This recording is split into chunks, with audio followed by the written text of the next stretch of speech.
à tous dans cette édition de journal sur Nyota Télévision. Mesdames et messieurs, voici l'essentiel de l'actualité de ce jour.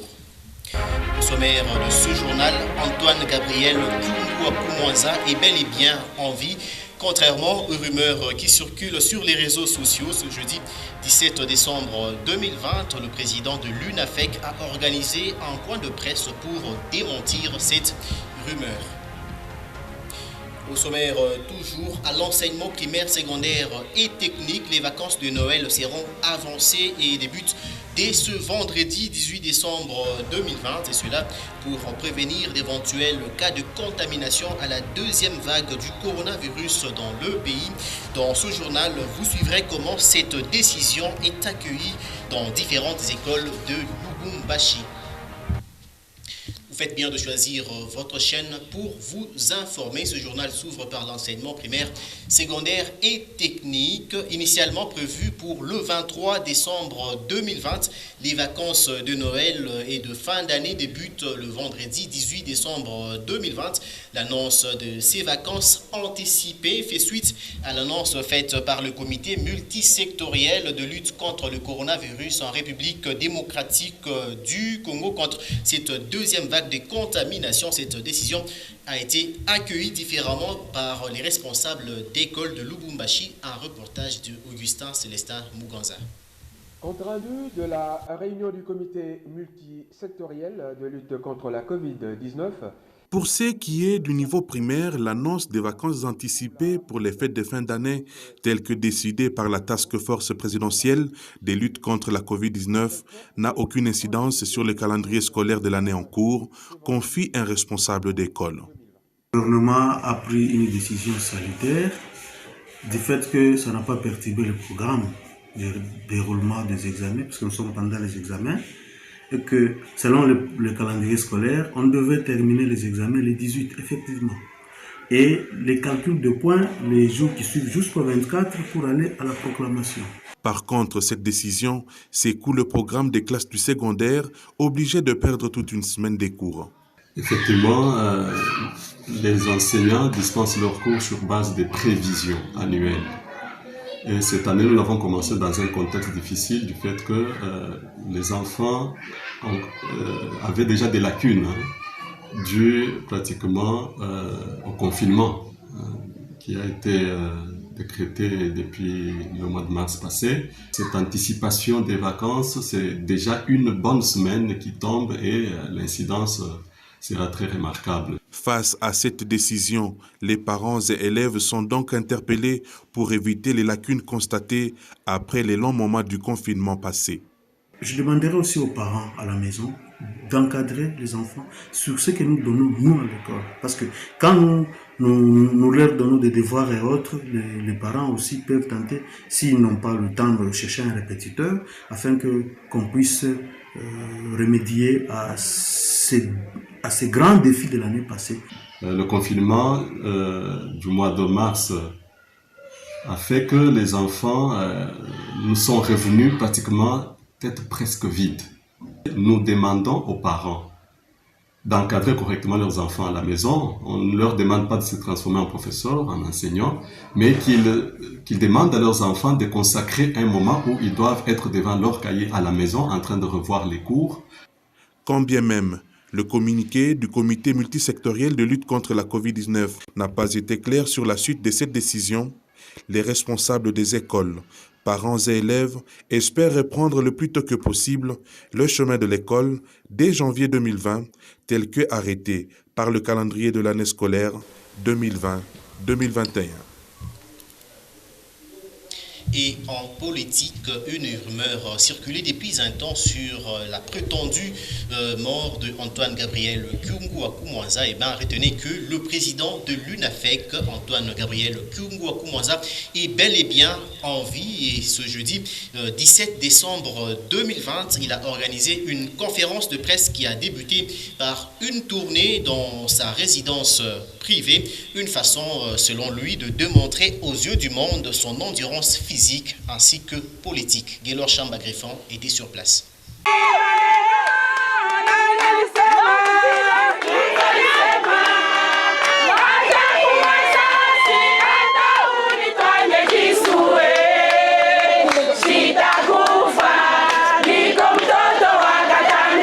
Il était pourtant annoncé mort sur les réseaux sociaux.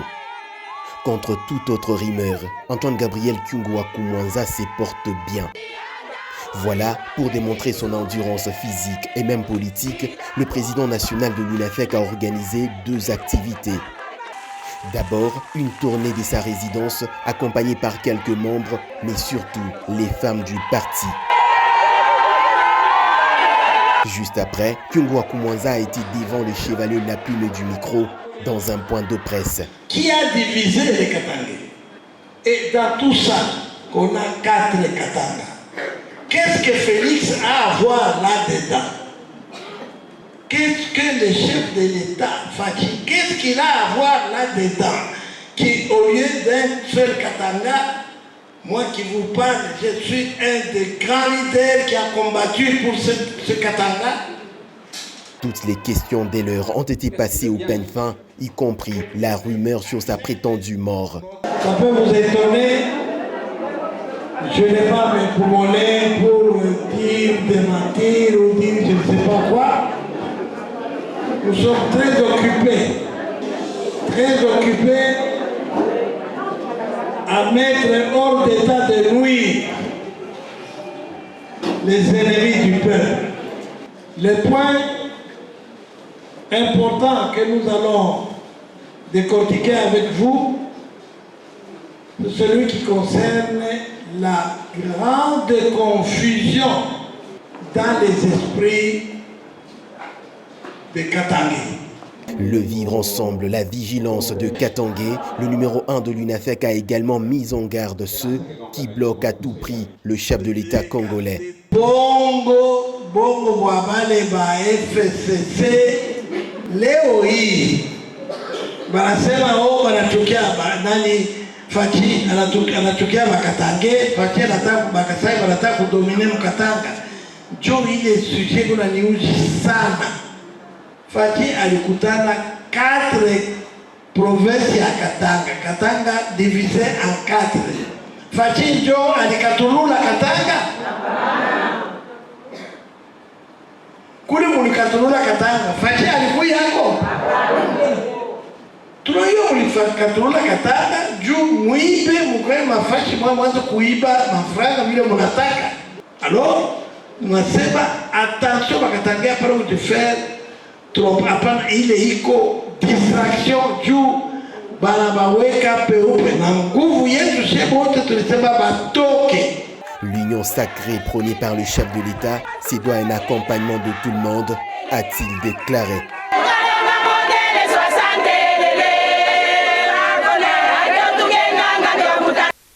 Voilà, c'était là un extrait du point de presse d'Antoine Gabriel Kyungwa Kumwanza. Vous aurez un élément plus élaboré dans nos prochaines éditions.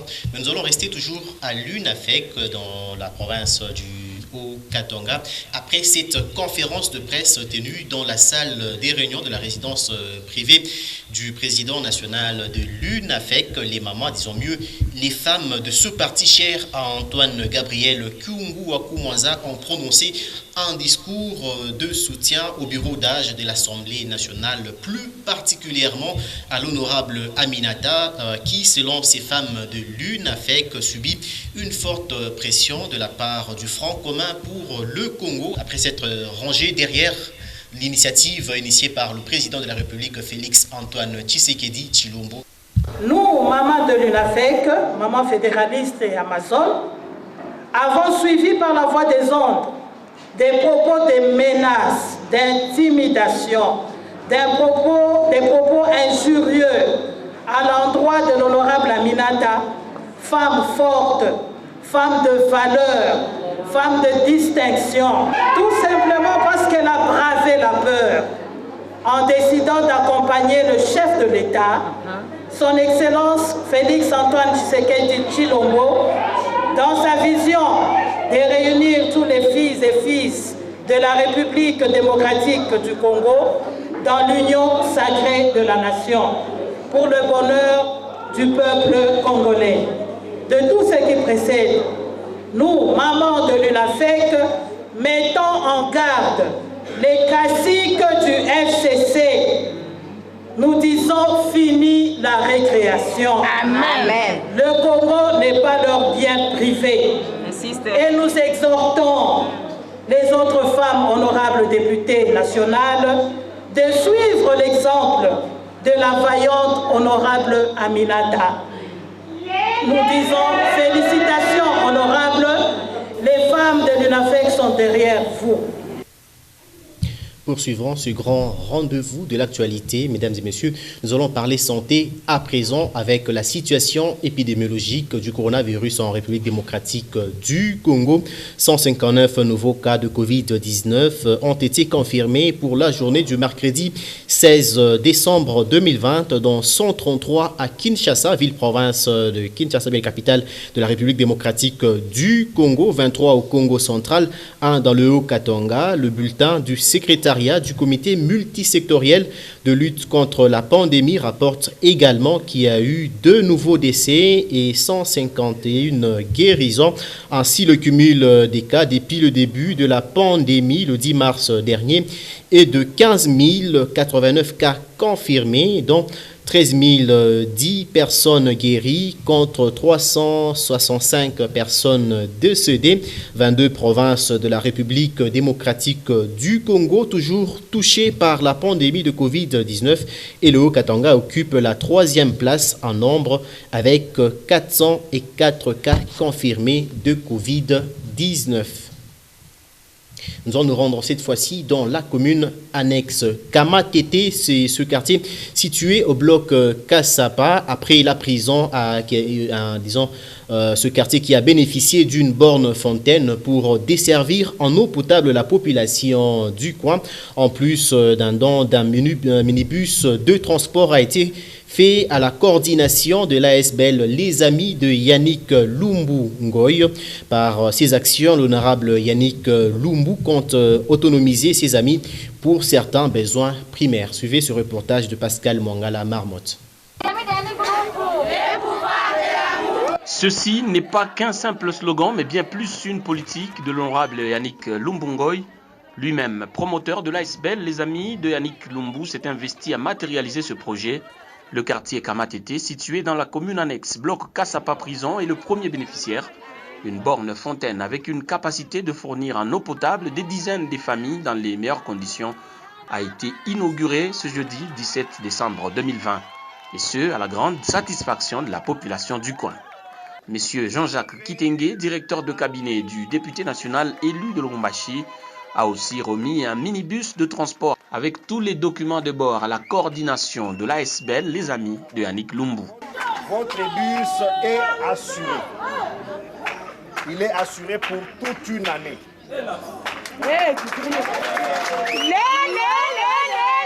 Ceci n'est que le lancement d'une grande campagne d'implantation des bornes fontaines dans les quartiers périphériques de Lubumbashi et de l'autonomisation de toute l'ASBL. Tim Zouzi est le chargé de communication du député national élu de Lubumbashi. Les mamans se réveillent à 4 heures tous les jours pour aller chercher de l'eau. Les jeunes se réveillent très tôt pour aller chercher des eaux à des kilomètres. Et l'honorable Yannick Lumbu Ngoy, face à cela, il ne pouvait pas rester indifférent. Une manière de résoudre tant soit peu les difficultés au quotidien de ces électeurs de la circonscription de Lubumbashi. L'honorable Yannick Lumbu Ngoy tient donc à doter à toutes les sections de l'ASBL, qui d'ailleurs ont toutes les autorisations de l'État congolais pour leur fonctionnement, les moyens nécessaires pour l'autonomisation de tous ses membres. Et puis cette plainte dans la ville de Lubumbashi, les tenanciers des restaurants, bars, terrasses et guest house se disent victimes de plusieurs formes de tracasseries de la part d'un service de contrôle qui ne serait pas habilité. Selon les plaintes, ces agents débarquent sans documents et exigeraient de négociations. Un reportage de Gaylor Chamba. Nombreux sont les tenanciers des restaurants, bars, terrasses, guest house qui subissent une forme de tracasserie de la part d'un service de contrôle. Une opération qui s'observe dans presque plusieurs communes de la ville de Lubumbashi. Parmi les victimes, un gérant d'un guest house qui a tenu à garder son anonymat. Nous subissons une forme de tracasserie. Selon lui, ces agents de service arrêtent leurs clients sans motif valable à chaque fois qu'ils débarquent au guest house. Ça fait un temps où ces gens-là débarquent dans notre enceinte. Quand ils arrivent comme ça, ce sont des gens qui arrivent pas avec un bon tempérament. Ils sont brutaux. Quand ils arrivent, c'est entrer, débarquer, toquer aux portes des chambres. Tout celui qui doit voir à l'intérieur de l'enceinte, c'est-à-dire si tu es garçon accompagné d'une femme, quel que soit l'âge, on vous prend directement, on vous met dans votre noix.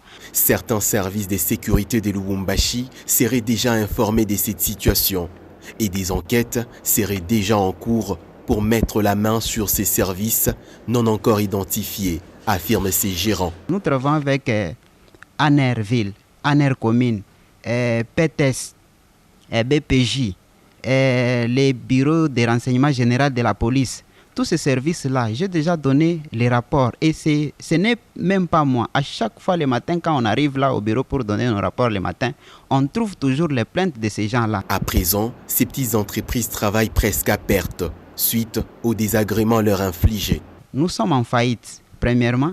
Deuxièmement, nous sommes en train de mal travailler et avec tout ça, nous perdons des marchés. Et lorsqu'on perd les marchés, on perd les clients. Les enquêtes amorcées devraient aboutir afin de dénicher les auteurs de ces actes qui créent un chaos dans les chefs de ces opérateurs économiques qui essayent tant bien que mal de maintenir leurs activités, surtout durant cette période de crise due au coronavirus. Il faut dire que ces tracasseries ont un impact très considérable sur ces maisons commerciales. Mais de l'économie, nous allons parler à présent du tourisme. Débuté le 15 décembre dernier, le Salon international du tourisme au Musée national de la République démocratique du Congo se clôture ce vendredi 17 décembre. Ces assises sont une occasion pour réfléchir sur les stratégies à mettre en place pour booster le secteur touristique dans le pays. Malgré les multiples sites et parcs d'attractions dont elle dispose, la RDC ne tire jusque-là pas grand profit et l'organisation de ce salon international touristique devrait y remédier. Suivez. Ce tout premier salon international du tourisme a pour thème investissement et promotion du tourisme. Pour Enoch Yassa, un opérateur touristique de la République démocratique du Congo, le pays est doté des potentialités qui peuvent être exploitées pour générer des recettes. La vision avec la présence du chef de l'État au premier salon du tourisme dans notre pays, ça nous donne justement l'espoir d'avoir un leader qui pourra justement nous aider, nous accompagner dans cette lutte de développer ce secteur touristique. Ce secteur riche, mais jusque-là encore vierge en RDC, nécessite un accompagnement à tous les niveaux pour une exploitation rentable du trésor naturel, poursuit cet investisseur. Nous devons créer des voies de communication qui pourront nous permettre justement, que ce soit terrestre ou fluvial ou même aérien, essayer justement d'établir ces bases qui permettront à nous, opérateurs économiques ou investisseurs, d'aller et essayer d'établir des structures touristiques dans ces différents coins de la République. Je peux vous donner un exemple. À travers ce premier salon international du tourisme, la population est appelée à s'approprier ce secteur, cela en assurant notamment l'entretien des différents sites, à l'instar de l'embouchure du fleuve Congo, abandonné depuis de longues dates. Et je suis arrivé pour la toute première fois à l'embouchure du fleuve Congo au niveau de Banana. Et j'ai été choqué par l'état brut, j'allais dire, de ces sites, c'est-à-dire la plage, qui est juste là au niveau de l'embouchure, qui n'est pas du tout exploité en tout cas, à l'état sauvage. Et c'est ces genres de sites, ces genres de coins justement qui pourra, s'il y a une bonne planification, un bon développement, nous pouvons justement créer des structures de base, des structures de logement, des structures de récréation qui pourront justement amener de l'argent et créer des emplois au niveau de la contrée. La RDC envisage de recevoir plus ou moins 2 500 000 touristes d'ici 2025, ont affirmé les responsables du secteur, et le pays pourra désormais en tirer des avantages financiers notamment. On va parler d'un fait à Lubumbashi. Les magasins, boutiques et autres activités commerciales n'ouvrent qu'à partir de 10h le jeudi et samedi à Lubumbashi pour cause l'opération Salongo qui s'effectue au centre-ville et même dans différents quartiers de la ville. Malheureusement, ces 2 jours semblent insuffisants pour rendre toute la ville propre. Les avenues et servitudes de l'État particulièrement sont les plus négligées par les tenanciers des activités commerciales. Suivez. Une fois de plus, la tradition a été respectée ce jeudi pour le Salongo au centre-ville de Lubumbashi. Seulement que les tenanciers des boutiques ne se contentent que de faire l'entretien au devant de leurs magasins. Certains vont jusqu'à jeter leurs immondices dans un trou situé au croisement des avenues Kassai et Tabora. Une attitude qui n'enchante pas l'autorité communale de Lubumbashi. Même dans nos maisons, chez moi la maison, si ma femme doit seulement nettoyer à l'intérieur de la maison, elle se limite ici. Et la parcelle est trop sale. Au croisement des avenues Tabora et 30 juin, le tas d'ordures a finalement été évacué pour les dépotoirs publics. Ce même jeudi, à hauteur de Chalina, le bourgmestre de Lubumbashi, accompagné des agents de l'ordre, ont surpris une dame en train de vendre des liqueurs à forte dose, communément appelées 500, ce qui serait l'une des causes d'accident dans cet arrêt de bus. On va parler sport à présent du tournoi. L'Union de la Fédération de football d'Afrique centrale, c'est ce tournoi, disons, qui se joue à Malabo, en Guinée équatoriale. Les Léopards U-20, disons U20, ils prennent part et seront privés, disons, de deux joueurs testés positifs au coronavirus après avoir été de la partie lors du premier match face au Cameroun. Des précisions avec Michel Mbayo. Le Léopard U20 plus que motivé à arracher la qualification pour la prochaine étape dans ce tournoi zonal de l'Union des fédérations de football d'Afrique centrale UNIFAC qui se joue depuis le 15 décembre à Malabo en Guinée équatoriale. Les hommes de Jean-Claude Moukania ont entamé la compétition face aux jeunes Camerounais qui prenaient la commande du match et trouvaient la faille à la 18e par l'entremise de Kevin Prince Mila, fils de la vieille gloire du football camerounais Roger Mila. Ce but a sonné la révolte des Léopards en deuxième période. Ainsi, à la 73e minute, Linda Mtanga a remis les pendules à l'heure. Confiants de la suite, les Congolais seront privés de 2 cadres pourtant titulaires lors de la première journée. Cédric Boukassa des Renaissances du Congo et Job Sandoukou des JSK, testés positifs au coronavirus après examen du médecin de la CAF. Mauvaise nouvelle pour l'ensemble de la délégation, mais qui n'entrave pas les morales du groupe qui va faire mieux samedi prochain face au Congo voisin. C'était là un résumé de Michel Mbayo. Nous allons parler à présent du quotidien d'information générale La République. Les condensés vous est proposé ici par Pascal Mwangala Marmotte Mukodi.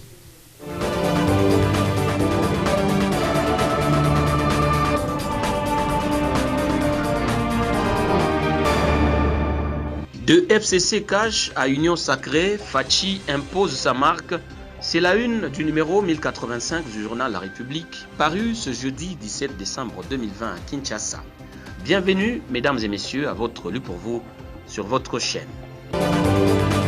Le ton, les gestes, l'intonation tranchent d'avec l'habituelle prestation de Félix Tshisekedi.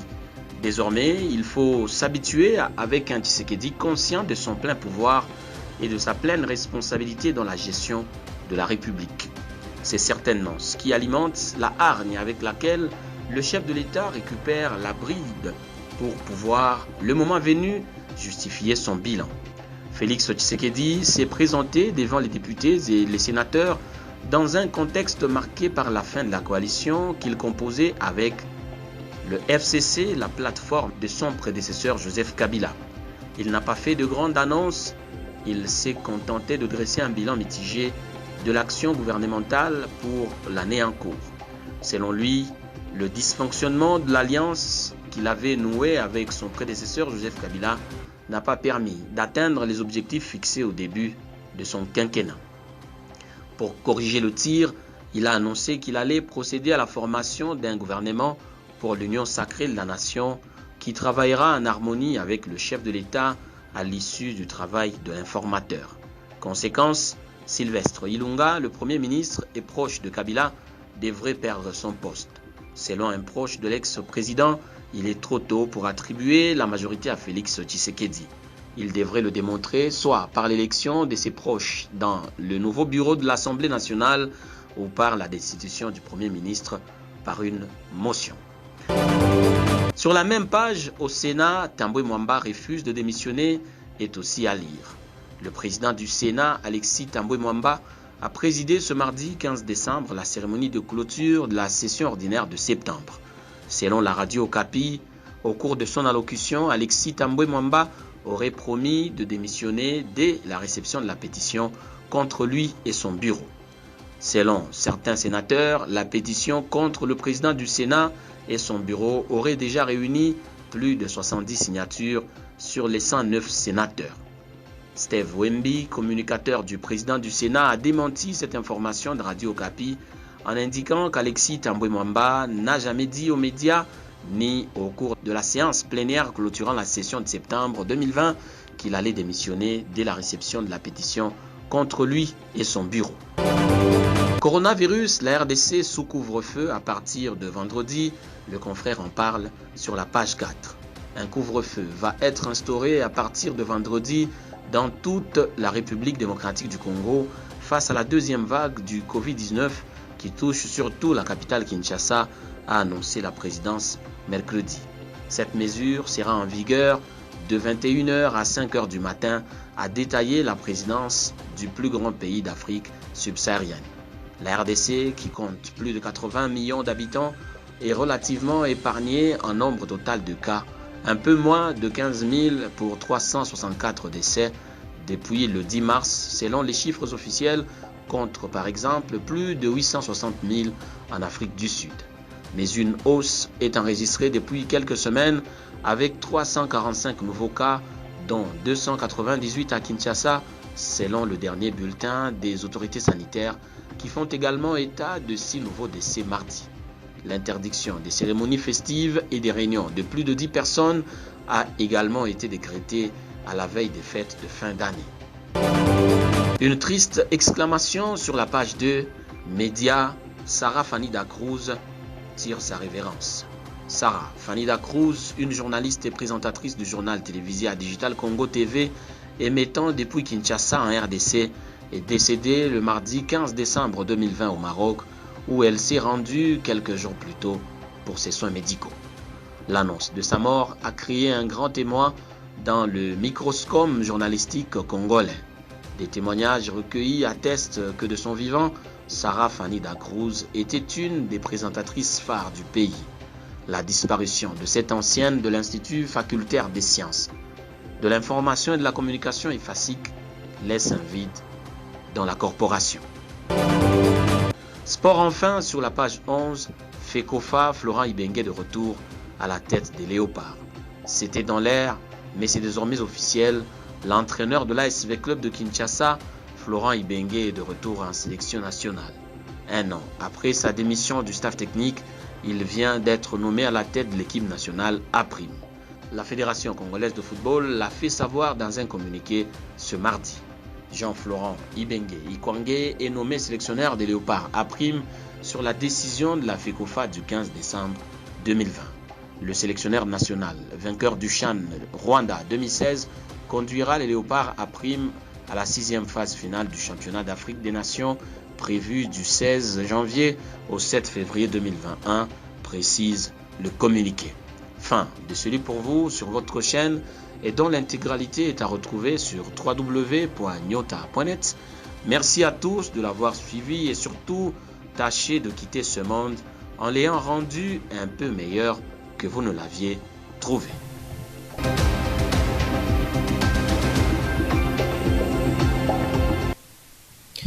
La menace du coronavirus est bel et bien réelle. Continuez à observer les gestes barrières pour vous protéger et protéger vos proches, ou disons mieux, pour protéger les autres. Ce journal s'achève sur Nyota Télévision. Mesdames et messieurs, nous vous disons sincèrement merci d'avoir choisi votre chaîne pour vous informer. Les informations continuent sur www.nyota.net.